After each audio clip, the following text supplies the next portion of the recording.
ในวันที่9กุมภาพันธ์2026ผู้สมัครรับเลือกตั้งสมาชิกสภาแห่งชาติสุดที่10ประจำเขตเลือกตั้งที่11แขวงบุรีคำไซ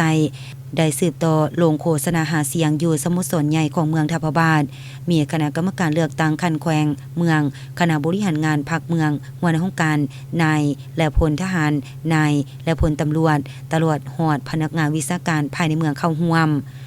ในพิธีทานผู้วงพิมพ์มสอนห้องเลขาพรรคเมืองหัวหน้าคณะจัดตั้งเมืองได้ขึ้นรายงานการทำงานการเกี่ยวเวียกงานการเลือกตั้งสมาชิกสภาแห่งชาติสุดที่10และสมาชิกสภาประชาชนคันแขวงสุดที่5ให้กับผู้เข้าร่วมได้รับทราบเมืองทัพบาทมีพลเมืองทั้งหมดจำนวน 3457 คนหญิง 14,804 คนในนั้นผู้มีสิทธิ์ป้อนบัตรเลือกตั้งตามสมโนครัวมี 17,785 คนหญิง 8,617 คนผู้มีสิทธิ์ป้อนบัตรอยู่ท้องถิ่นอื่นตามสมโนครัวมี 3,627 คนหญิง 1,519 คนผู้ไปเฮ็ดเวียกอยู่ต่างประเทศมี 2,185 คนหญิง 1,396 คนและผู้มีสิทธิ์ป้อนบัตรมาจากท้องถิ่นอื่นมี 549 คนหญิง 248 คน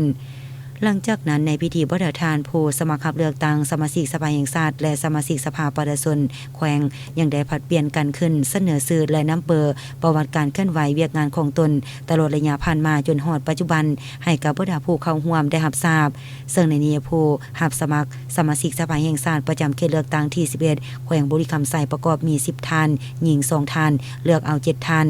และสมาชิกสภาประชาชนคันแขวงประจำเขตเลือกตั้งเมืองทัพบาทประกอบมี7ท่านหญิง3ท่านเลือกเอา5ท่าน